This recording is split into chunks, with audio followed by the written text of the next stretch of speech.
must invest these funds wisely and transparently and make transformative investments. That is, investments that will provide South Carolina with the workforce, the infrastructure, the intellectual capital, the environmental assets, and the quality of life necessary to compete nationally and globally for jobs and investment. And I can think of no better place to start and demonstrate this transformation than right here on Interstate 26. So today I'm proposing, and we will discuss, that we use over $360 million from the American Rescue Plan to speed up the widening of I-26 between Columbia and Charleston. Everywhere you look, South Carolina is growing, businesses are moving here, businesses are expanding here, businesses are starting here. More and more people are visiting our state. We've seen a rapid increase in the number of goods and products flowing through the Port of Charleston, and we've seen the corresponding increase in traffic and delays on our roads and highways. The Department of Transportation has long identified the widening of I-26 between Columbia and Charleston as one of its highest priorities. This one-time investment, this transformative investment, will allow the department to accelerate that widening by 6 years. And that again will give us a jump start in competition with our competitors around the country and in the world. I just want to say that South Carolina's business is business. Everybody knows it around the country, around the world.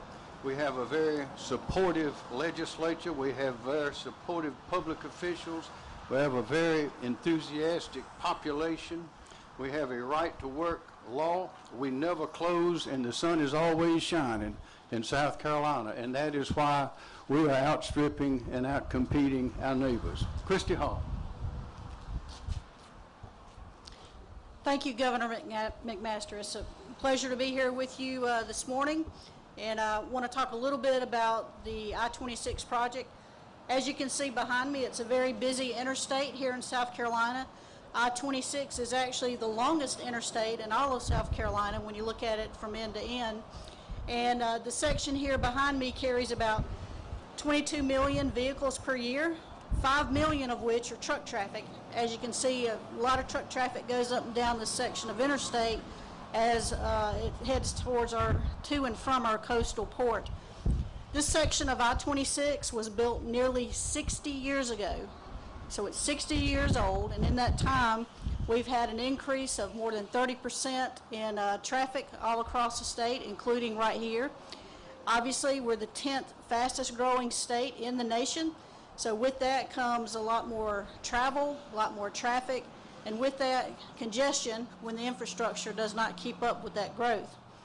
This section of I-26 in particular is well known all across the state. Anybody that drives this area or is familiar with this area knows that this section of I-26 experiences congestion, delay, and frequent accidents really on a routine basis. Not every day, but most every day there is an issue here on I-26. And it can take hours to travel this area, travel through this area versus normal travel speeds. This connection from the Midlands hub of South Carolina to the port and to the Charleston area via I-26 is absolutely critical and crucial to our continued prosperity here in South Carolina. A widened I-26 is needed now.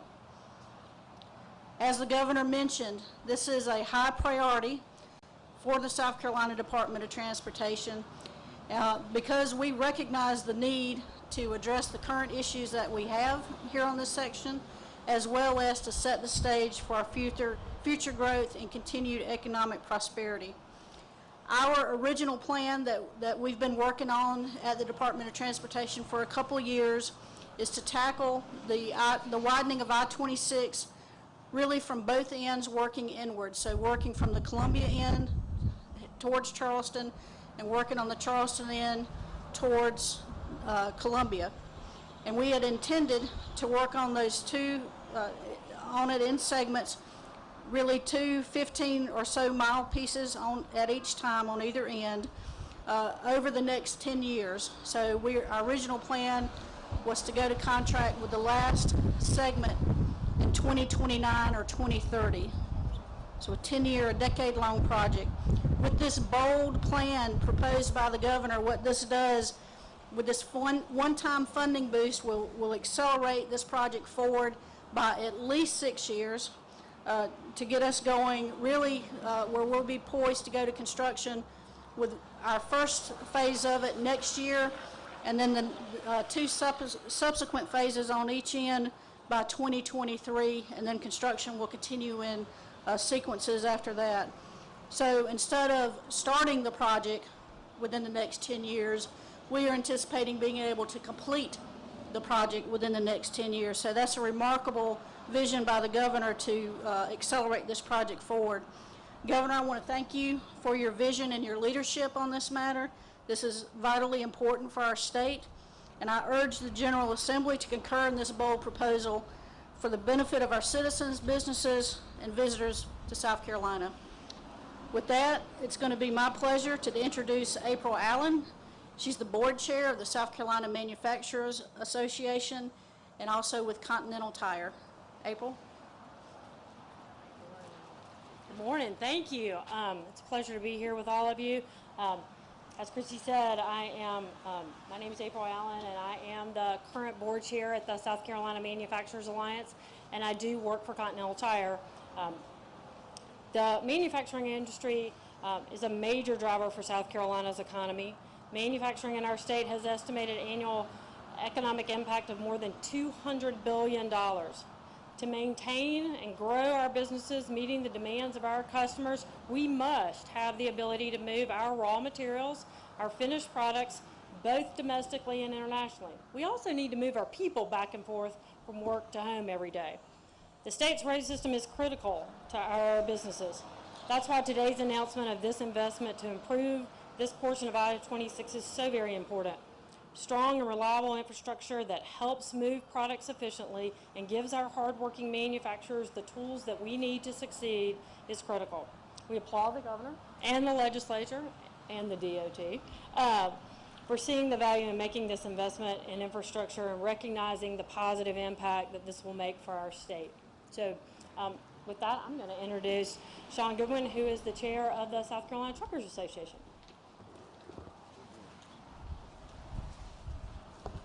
Thank you, April. Governor, Secretary Hall, good morning, everyone. I'm Sean Godwin. I'm the President and CEO of Palmetto Corp. We're a Conway-based highway contractor. We have over 600 employees with 5 locations throughout South Carolina. I have the privilege to serve as the chairman of the board of the South Carolina Trucking Association. We're an alliance of businesses that use trucks basically on a daily activity. I can attest to you that under Governor McMaster's leadership, with DOT Secretary Hall's hands-on guidance, South Carolina's transportation, distribution, logistics, all these industries are growing rapidly to serve our state's expansions. These supply chains have, like everyone else, have been strapped, and they're straining to keep up with the various demands, and they're increasing every day. As others have said, I-26 is truly the most important South Carolina-centric interstate corridor within our state. I-26 has enabled the development of growth in international and domestic economy like no other route. I-26 is the key artery for the flow of goods, services, as well as particularly our South Carolinians. Trucks move about 75% of the cargo in and out of the port, and about 94% of all the manufactured goods in South Carolina. This shows that every other link in the commercial supply chain involves trucks and professional drivers. If other modes have disruptions, as we have seen, I-26 and the trucking industry steps up and fills those voids as necessary. I-26 is a major tourism route. It's packed with vacationers, beachgoers, all for their weekends and holidays. We all share this critical corridor. But when I-26 bogs down, we all bog down with it. To remain competitive in I-26, like all of our infrastructure, it also has to be maintained. But just as important as maintaining it, we need to expand it and modernize it. modernizing I-26 with intelligent systems incorporating real-time traffic management, monitoring, extended entry and exit ramps, better designed interchanges and signage, larger and safer rest areas. All these things increase the safety, efficiency, and the velocity of I-26. You know, this can be our state's competitive advantage, while we increase the quality of life of our traveling public as well as our professional drivers. Our elected officials have recently dedicated funding for the deepening of South Carolina's shipping highway, the Charleston Harbor. Now we urge them to do the same for I-26. We urge the South Carolina General Assembly to follow Governor McMaster's lead and use every dollar available to expand and improve the critical South Carolina lifeline, which is I-26. Thank you. Governor? Thank you. Well, that's the first time I've heard the port called a, what'd you call it, water highway, sea highway. That's good. Shipping highway. Shipping highway, because that's exactly what it is. This gives us a chance that we have the opportunity to make some great progress here at a critical time, because after the virus, which of course is still here, but from what we've gone through all around the country in the last year and a half, people and businesses are anxious and bursting at the seams and ready to expand, ready to grow, and ready to get back to business. And the fact that our team is ready to put in a very wise way, we know where the money will do the most good to make the most transformative major impact, and to have this project on I-26, which is critical to our future success and prosperity, to be moved up by 6 years, gives us a 6-year advantage that we would not ordinarily have. So I want to thank the highway commissioners. I see several are here today, and thank our great team for the work that we're doing and that we will do. Are there any questions for anyone? Yes, ma'am. Ms. Adcox.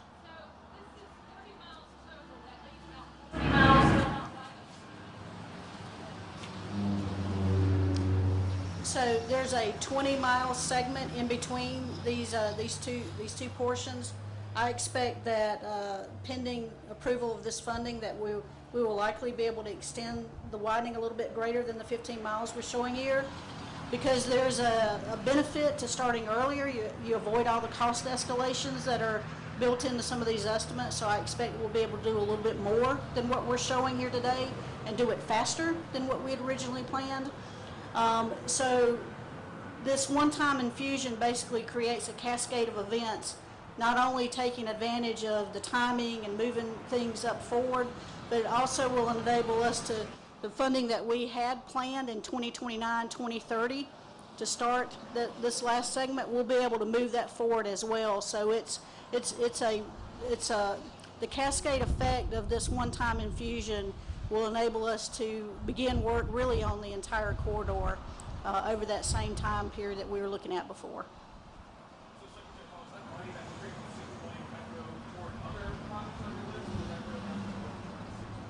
No, the 360 that the governor's proposing will go explicitly to I-26, and so we will look to deploy that funding on the sections that we've already identified in our priority list, in our plan. So what it does is enable us to really just accelerate all that forward, move that forward, accelerate it, and create a cascade effect where we can just keep sliding additional sections of I-26 in earlier than originally planned.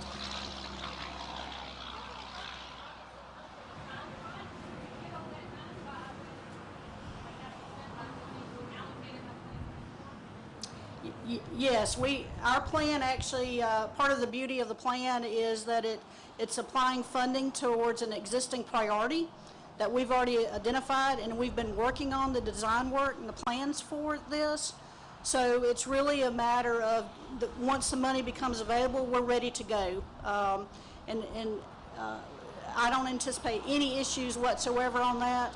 Like I said earlier, we're currently poised to go to contract with 7 miles of it next year, so we can put the money to work pretty quickly within a year. And then the next contracts that'll come out are planned to go in 2023 10-mile segments on either end, and then we'll just keep walking it back and forth over time. I anticipate no issues whatsoever based on the deadlines with the funding, nor industry capacity. The way that we've got it sequenced and phased, I believe will fit very well with what our industry can support. More questions? With the busy traffic flow, what can commuters expect once the project begins? Obviously, with the amount of road work that's happening all across the state, folks are used to seeing construction and road workers and contractors out working along our highways. It'll look very similar. So there'll be a lot of construction activity, a lot of barriers and cones and equipment working along the roadways. However, we take a lot of care to make sure that we're able to keep 2 lanes in this situation, 2 lanes of traffic moving at all times in both directions to obviously we can't stop the traffic on I-26. We got to do our work and accommodate the movement of people up and down the highway. So, you know, it'll be no different than any other project. I just, again, ask for people to slow down and be safe through the area, and we'll accommodate that movement of traffic to and from the Charleston area. Any more?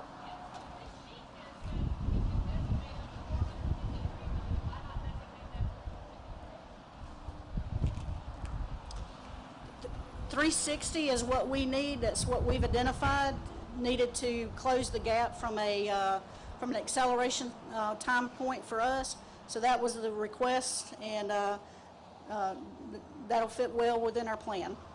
Got more questions, guys. The American Rescue Plan Act usually says water, sewer, broadband as infrastructure. It doesn't say road or bridges, and there's a potential infrastructure bill coming from the federal government down the line. Why not wait? Why are you using ARPA money that's not the same? Because it's allowed, the way the act is structured, it is allowed, and we don't want to wait. We have this, we want to go ahead and get this started to get that 6-year jump that we described earlier. Last question, guys. Secretary Hall, what's the first 7 miles that we're going